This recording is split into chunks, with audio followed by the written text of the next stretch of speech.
പശ്ചിമേഷ്യ വീണ്ടും ഒരു വൻ യുദ്ധത്തിന്റെ മുനമ്പിലേക്ക് തള്ളിവിട്ടുകൊണ്ട് അതീവ തന്ത്രപ്രധാനമായിട്ടുള്ള ഹോർമുസ് കടലിടുക്ക് ഇറാൻ പൂർണ്ണമായിട്ടും അടച്ചുപൂട്ടിയിരിക്കുകയാണ്. മേഖലയിലെ അമേരിക്കൻ ഇടപെടലുകൾ പൂർണ്ണമായിട്ടും അവസാനിക്കുന്നത് വരെ വാണിജ്യ കപ്പലുകൾ ഉൾപ്പെടെ ഒന്നിനെയും കടത്തിവിടില്ല എന്ന് ഇറാൻ പറയുന്നു. അതോടൊപ്പം തന്നെ 1000 മിസൈലുകളുമായിട്ട് ട്രംപും വരികയാണ്. പശ്ചിമേഷ്യ ആകെ മൊത്തത്തിൽ ഭീതിയിലാണ്. ഇതേപ്പറ്റി നമ്മളോട് സംസാരിക്കാൻ വിദേശകാര്യ വിദഗ്ധൻ PJ വിൻസെന്റ് ചേരുന്നുണ്ട്. ഹലോ.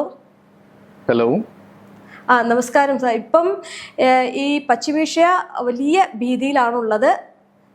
മാത്രമല്ല, ഇപ്പോൾ ഹോർമുസ് പൂർണ്ണമായിട്ടും അടച്ചു എന്നുള്ള വാർത്തകൾ കൂടി വരുന്നുണ്ട്. ട്രംപിന്റെ ഭീഷണിയും അതോടൊപ്പം തന്നെ മുജ്തബ കമീനിയുടെ പ്രസ്താവനകളും ഒക്കെ നമ്മൾ നോക്കിക്കാണേണ്ടതുണ്ട്. നമുക്കറിയാം, യുദ്ധം തുടങ്ങിയിട്ട് ഇപ്പോൾ ഈ ഒരു വെടിനിർത്തൽ കരാറുകൾ ലംഘിച്ച് വീണ്ടും ഒരു ആക്രമണം വരുന്ന ഒരു രീതിയിലേക്കാണ് ഇപ്പോൾ പോകുന്നത്. ഒരു യുദ്ധത്തിലേക്ക് ഇത് മാറുമോ? നിലവിൽ ഫെബ്രുവരി 28 ആരംഭിച്ച യുദ്ധം കഴിഞ്ഞ ജൂൺ 7 ഉണ്ടായിട്ടുള്ള താൽക്കാലികമായ വെടിനിർത്തൽ മെമ്മറാണ്ടം ഓഫ് അണ്ടർസ്റ്റാൻഡിങ് MOU ഒപ്പുവെച്ചതോടുകൂടി ഒരു സ്ഥിര സമാധാനത്തിലേക്ക് നീങ്ങാനുള്ള എല്ലാ സാധ്യതയും തെളിഞ്ഞു വന്നതാണ്.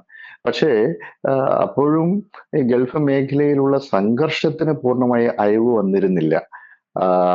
ഹോർമുസ് കടലിടുക്ക് പൂർണ്ണമായി തുറക്കുകയോ നോർമൽസി സാധാരണ നിലയിലേക്ക് അവിടുത്തെ കപ്പൽ ഗതാഗതവും ആ മേഖലയും മാറിയിട്ടുണ്ടായിരുന്നില്ല.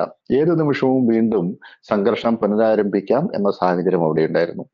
ഏറ്റവും ഒടുവിലായി ഫെബ്രുവരി 28 അമേരിക്ക ഇസ്രായേൽ അച്ചുതണ്ടിന്റെ ബോംബാക്രമണത്തിൽ രക്തസാക്ഷിയായിട്ടുള്ള ഇറാന്റെ പരമോന്നത നേതാവ് ആയത്തുള്ള ഖംനേയിയുടെ ശവസംസ്കാര ചടങ്ങ് പൂർത്തീകരിച്ചിരിക്കുന്നു.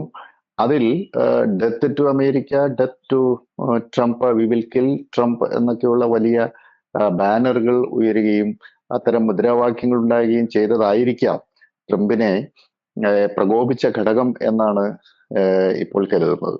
അതോടൊപ്പം ഇസ്രായേലിന്റെ നിലപാടും വളരെ പ്രസക്തമായിരുന്നു. ഈ സംഘർഷം എങ്ങനെയും നീട്ടിക്കൊണ്ടുപോകണമെന്ന താല്പര്യമാണ് സയനിസ്റ്റ് ഇസ്രായേലിനുള്ളത്. അവരിപ്പോൾ വെസ്റ്റ് ബാങ്കിലും അതുപോലെ തെക്കൻ ലെബനിലും നടത്തിക്കൊണ്ടിരിക്കുന്ന സൈനികമായ ഇടപെടലുകൾ കൂടുതൽ ശക്തിപ്പെടുത്തുകയാണ് ചെയ്തത്.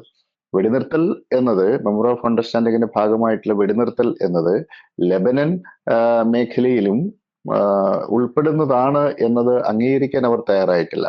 എന്നാൽ പിന്നീട് ശക്തമായ അമേരിക്കൻ സമ്മർദ്ദത്തിന് വഴങ്ങിയാണ് ലെബനനിൽ സൈനിക നടപടികൾ കുറയ്ക്കാൻ അവർ തയ്യാറായത്. എന്നാലും പൂർണ്ണമായി അവസാനിച്ചു വന്നു.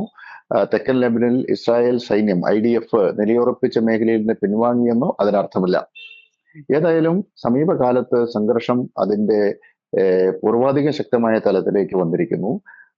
പുതിയ ചില റിപ്പോർട്ടുകൾ നമുക്ക് പൂർണ്ണമായും സാധൂകരിക്കാൻ പറ്റാത്തതാണെങ്കിൽ കൂടി അമേരിക്കയും ഇസ്രായേലും അല്ലാതെ ചില രാജ്യങ്ങൾ കൂടി ഇറാന്റെ എണ്ണ സംഭരണ കേന്ദ്രങ്ങളിലും ആയുധപ്പുരകളിലും ആക്രമണം നടത്തിയതായിട്ടുള്ള റിപ്പോർട്ടുകൾ വരുന്നുണ്ട്. അത് ചിലപ്പോൾ UAE ആയിരിക്കാം എന്നൊക്കെയുള്ള വിശകലനം വരുന്നുണ്ട്. ഇറാൻ UAEക്കെതിരായിട്ട് ശക്തമായ ഭാഷയിൽ പ്രസ്താവന പുറപ്പെടുവിക്കുകയുണ്ടായി. ഏതായാലും ഗൾഫ് രാജ്യങ്ങൾ കൂടി പങ്കെടുക്കുന്നു എന്നത് വളരെ പ്രധാനപ്പെട്ട ഒരു മാറ്റമാണ് ഈ സംഘർഷ മേഖലയിലെ.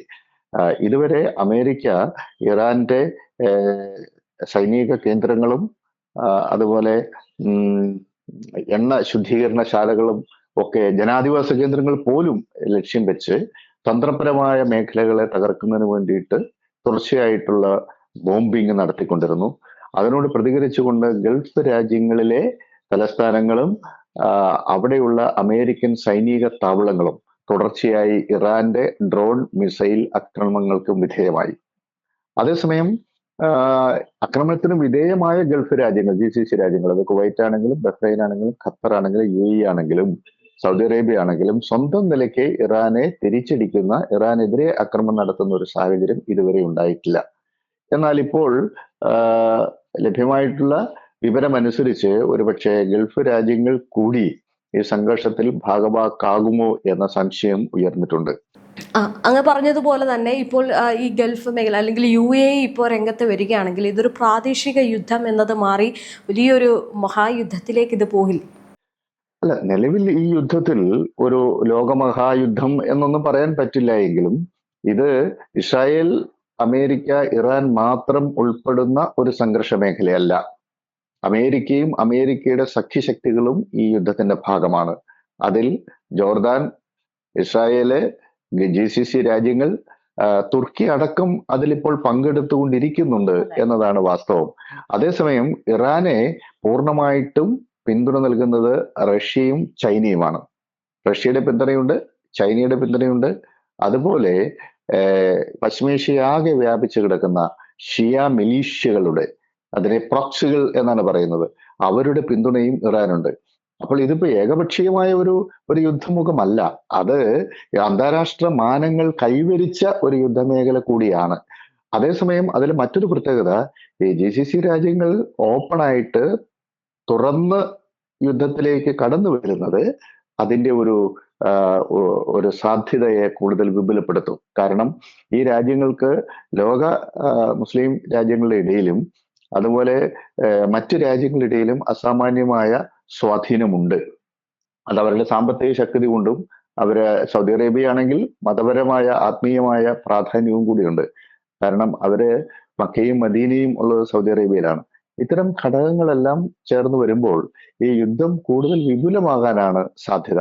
അതോടൊപ്പം ഈ ഹോർമൂസ് കടലിടുക്ക് ഒരു അന്താരാഷ്ട്ര പാതയായി നിലനിർത്തുക എന്നത് ലോക രാജ്യങ്ങളുടെ പൊതു താല്പര്യമായി മാറിയിട്ടുണ്ട്. ഇന്ത്യ അടക്കമുള്ള രാജ്യങ്ങൾ ആ കാര്യത്തിൽ വളരെ കൃത്യമായ നിലപാട് സ്വീകരിച്ചിട്ടുണ്ട്. ഈ സംഘർഷത്തിൽ ഇന്ത്യ ഒരു പക്ഷം പിടിക്കുന്ന നിലപാട് എടുത്തിട്ടില്ല. അതേസമയം ഇറാൻ ആക്രമിക്കപ്പെടരുതായിരുന്നു എന്ന ശക്തമായ നിലപാട് ഭാരതം ഉയർത്തുകയുണ്ടായി. പക്ഷേ ലോകത്തിലുള്ള ഈ മാരിടൈം ചെക്ക് പോയിന്റുകൾ, ലോകത്തിലെ ഏറ്റവും പ്രധാനപ്പെട്ട കപ്പൽ പാതകൾ, കടലിടുക്കുകൾ, അത് ഹോർമൂസ് കടലിടുക്കാണെങ്കിലും സൂയസ് കനാൽ ആണെങ്കിലും അല്ലെങ്കിൽ മലാക്ക സ്ട്രേറ്റ് ആണെങ്കിലും സിംഗപ്പൂർ സ്ട്രേറ്റ് ആണെങ്കിലും ജിബ്രാൾട്ടർ ആണെങ്കിലും പനാമയാണെങ്കിലും ഇതൊക്കെ സ്വതന്ത്ര കപ്പൽ പാതകളായി നിലനിൽക്കണം എന്നതാണ് ഇന്ത്യ അടക്കമുള്ള വൻശക്തി രാജ്യങ്ങളുടെ ഒക്കെ താല്പര്യം. അതിൽ മനുഷ്യനിർമ്മിതമായ സൂയസ് കനാലിലും പനാമ കനാലിലും ഒക്കെ നമുക്ക് അതാത് രാജ്യങ്ങൾക്ക് നികുതി ചുമത്തുവാനും ഒക്കെയുള്ള അവകാശമുണ്ട്. കാരണം അത് മനുഷ്യനിർമ്മിതമാണ്, അതിൽ ചെലവുണ്ട്. അതേസമയം സ്വാഭാവികമായ കപ്പൽപാതകൾ അത് അന്താരാഷ്ട്ര കപ്പൽപാതകളായിട്ട് തന്നെ നിലനിൽക്കണം എന്ന വാദത്തിന് ലോകത്തിലെ മറ്റു രാജ്യങ്ങളുടെ ഇടയിലും വലിയ സ്വീകാര്യത വന്നിട്ടുണ്ട്. പൊതുവെ യുദ്ധം ആരംഭിച്ചതിന് ശേഷം യൂറോപ്യൻ രാജ്യങ്ങൾ, യൂറോപ്യൻ യൂണിയനും അമേരിക്കയ്ക്കൊപ്പം നിന്നിട്ടില്ല. ഇറ്റലിയും സ്പെയിനും അടക്കമുള്ള രാജ്യങ്ങൾ ശക്തമായി അമേരിക്കയെ വിമർശിക്കുകയും ചെയ്തു. അതേസമയം ഈ കടലിടുക്കിലൂടെയുള്ള സ്വതന്ത്ര വ്യാപാരം നടക്കണം എന്ന കാര്യത്തിൽ യൂറോപ്യൻ യൂണിയനും ശക്തമായ നിലപാടാണുള്ളത്. അപ്പോൾ ഹോർമൂസ് കടലിടുക്ക് പൂർണ്ണമായി അടയ്ക്കുന്ന സാഹചര്യം യഥാർത്ഥത്തിൽ അതൊരു അന്താരാഷ്ട്ര വിഷയമായി മാറും. അത് പുതിയ സംഘർഷത്തിന് കാരണമാകും. അവിടെ ഇന്ത്യ അടക്കമുള്ള രാജ്യങ്ങളുടെ സാമ്പത്തിക താല്പര്യങ്ങളും അതിജീവന താല്പര്യങ്ങളും ഒക്കെ അവിടെ ഉണ്ട്. അതുകൊണ്ട് മാറി നിൽക്കുക അത്ര എളുപ്പമായിരിക്കില്ല. അപ്പം താങ്കൾ സൂചിപ്പിച്ചതുപോലെ അവിടുത്തെ സംഘർഷ മേഖല കൂടുതൽ വിപുലമാകുന്നു എന്നുള്ളത് വലിയ ബുദ്ധിമുട്ട് ആഗോള സമൂഹത്തിനും ലോക ജനതയ്ക്കുമൊക്കെ ഉണ്ടാക്കുന്ന ഒന്നാണ്. പറഞ്ഞതുപോലെ തന്നെ ആഗോള സമ്പദ് വ്യവസ്ഥയിൽ വലിയ മാറ്റങ്ങൾ ഉണ്ടാകുന്നു. നമുക്കറിയാം, ഇതിനു മുമ്പും ഇന്ത്യ ഉൾപ്പെടെയുള്ള ഈ ഒരു പല രാജ്യങ്ങളും ഇതിനോടകം തന്നെ ഈ ഒരു യുദ്ധത്തിൽ വലിയ രീതിയിലുള്ള പ്രതിസന്ധി അനുഭവിച്ചിട്ടുണ്ടായിരുന്നു. അതോടൊപ്പം തന്നെ ഗൾഫ് മേഖലയിൽ നമുക്കറിയാം, ഈ പ്രവാസി മലയാളികളടക്കം വലിയ രീതിയിലുള്ള ഭീഷണിയിലൂടെയായിരുന്നു ആ യുദ്ധം വന്നപ്പോൾ കടന്നുപോയത്. അപ്പോൾ അങ്ങനെയാണെങ്കിൽ വീണ്ടും ആ ഒരു അവസ്ഥ ആവർത്തിക്കാൻ സാധ്യതയല്ലേ? തീർച്ചയായിട്ടും. ഈ കഴിഞ്ഞ ഫെബ്രുവരി 28 ശേഷം ആ മേഖല കടന്നു പോകുന്ന സംഘർഷാത്മകമായ അവസ്ഥ ഓൾറെഡി ഇന്ത്യ അടക്കമുള്ള രാജ്യങ്ങൾക്കും ലോക സമ്പദ്ഘടനയ്ക്കും മാരകമായ പ്രത്യാഘാതങ്ങൾ ഉണ്ടാക്കി കഴിഞ്ഞു. അതിന് താൽക്കാലികമായ ഒരു പരിഹാരം ഉണ്ടാകുന്നു. ഒരു മാസത്തിനിടയ്ക്ക് ഏറെക്കുറെ ഒരു സാധാരണ നില കൈവരിച്ചിരിക്കുന്നു എന്ന ഒരു സാഹചര്യമൊക്കെ ഉണ്ടായപ്പോഴാണല്ലോ പെട്ടെന്ന് വീണ്ടും അവിടെ പൂർവാധികം ശക്തിയോടുകൂടിയ സംഘർഷങ്ങൾ ആരംഭിക്കുന്നത്. ഇന്ത്യയെ സംബന്ധിച്ചിടത്തോളം നമ്മുടെ എനർജി സെക്യൂരിറ്റി മാത്രമല്ല പ്രശ്നം. ഇപ്പൊ ചൈനയ്ക്കൊക്കെ എനർജി സെക്യൂരിറ്റിയുടെ വലിയ ഇഷ്യൂ ഉണ്ട്. ഇന്ത്യക്ക് എനർജി സെക്യൂരിറ്റിയോടൊപ്പം ഈ ഗൾഫ് മേഖലയിൽ ഏകദേശം 1 കോടിയോളം ഇന്ത്യൻ വംശജരുണ്ട്. അതിലവിടെ പ്രവാസികളായിട്ട് തന്നെ ഏകദേശം 90 ലക്ഷത്തോളം ആളുകളുണ്ട്. ഒരു ഫ്ലോട്ടിംഗ് പോപ്പുലേഷൻ ഒക്കെ കൂട്ടിയാൽ ഏറെക്കുറെ 1 കോടിയോളം ഇന്ത്യക്കാരാണ് ഈ മേഖലയിലുള്ളത്. കേരളത്തിനൊക്കെ ആണെങ്കിൽ കേരളീയരുടെ രണ്ടാം വീട് എന്ന് പറയുന്ന സ്ഥലമാണ് ഈ ഗൾഫ് രാജ്യങ്ങൾ. ദുബായ് ഒക്കെ നമ്മുടെ ഒരു ഇന്ത്യൻ നഗരം പോലെയൊക്കെയാണ് മലയാളികൾക്ക് ഫീൽ ചെയ്യുന്നത്. അപ്പം അത്രയും അടുത്ത സാമ്പത്തിക ബന്ധവും സാംസ്കാരിക ബന്ധവും സഹസ്രാബ്ദങ്ങൾ നീളുന്ന ചരിത്രപരമായ ബന്ധവും ഒക്കെ ഭാരതത്തിനും കേരളത്തിനും ഒക്കെ ഉള്ള ഒരു പ്രദേശമാണ് ഗൾഫ്. അപ്പോൾ അത് ഒരു നിരന്തര സംഘർഷത്തിലേക്കാകുമ്പോൾ എനർജി സെക്യൂരിറ്റിയോടൊപ്പം അവിടെയുള്ള ഇന്ത്യൻ പൗരന്മാരുടെ സുരക്ഷിതത്വം കൂടി ഇന്ത്യക്ക് വലിയ കൺസേൺ ആയി മാറും. അവരുടെ സുരക്ഷിതത്വം വളരെ പ്രധാനപ്പെട്ടതാണ്. അവരവിടെ വെറും പ്രവാസികളായി പോയി താമസിച്ച് ജോലി ചെയ്ത് മടങ്ങുന്നവരല്ല, മറിച്ച് വലിയ വ്യവസായ സ്ഥാപനങ്ങൾ അവിടെ നടക്കുകയും കച്ചവട കേന്ദ്രങ്ങൾ, അതുപോലെ സപ്ലൈ ചെയിൻ നെറ്റ്വർക്കുകൾ, മറ്റ് ടെക്നോളജിക്കൽ സർവീസുകൾ, ഇങ്ങനെ വിവിധ മേഖലയിൽ ആ രാജ്യങ്ങളിൽ സേവനമനുഷ്ഠിക്കുന്നവരാണ് ഭാരതീയർ. അപ്പോ അത് നമ്മളെ മാരകമായി ബാധിക്കും, നമ്മുടെ സമ്പദ്ഘടനയെ ബാധിക്കും. നമ്മളുടെ വളരെ പ്രധാനപ്പെട്ട ഒരു ഒരു കച്ചവട മേഖലയാണ്. ഇന്ത്യയുടെ എക്സ്പോർട്ട് വലിയ രൂപത്തിൽ പോകുന്ന ഒരു സ്ഥലമാണ് ഗൾഫ് രാജ്യങ്ങൾ.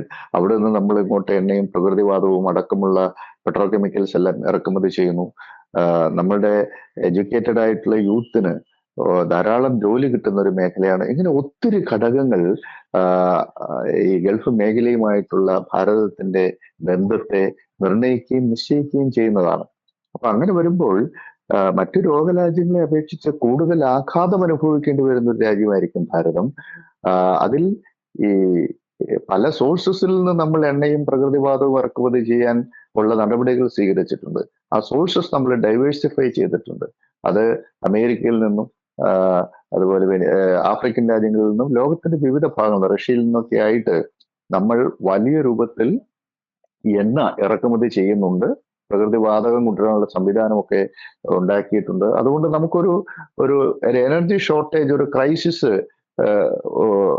സമീപ ഭാവിയിൽ ഉണ്ടാവില്ല എന്ന് വേണമെങ്കിൽ പറയാം. പക്ഷേ ഞാൻ നേരത്തെ സൂചിപ്പിച്ചതുപോലെയുള്ള തൊഴിലിന്റെ പ്രശ്നം, അവിടെയുള്ള പ്രവാസികളുടെ ജീവനും സ്വത്തിനുമുള്ള സംരക്ഷണം എന്നിത്യാദി ഘടകങ്ങളൊക്കെ ഇന്ത്യക്ക് വലിയ പ്രശ്നങ്ങൾ ഉണ്ടാക്കും, തലവേദനയായിട്ട് മാറും. അപ്പൊ എങ്ങനെയെങ്കിലും ഈ യുദ്ധം അവസാനിക്കണമെന്ന് ഏറ്റവും അധികം ആഗ്രഹിക്കുന്നവരാണ് ലോക ജനത. അതിലേക്ക് കാര്യങ്ങൾ നീങ്ങുന്ന ഘട്ടത്തിലാണ് ഇപ്പോൾ ഇങ്ങനെ ഒരു പുതിയ സംഘർഷം രൂപപ്പെട്ടു വരുന്നത്.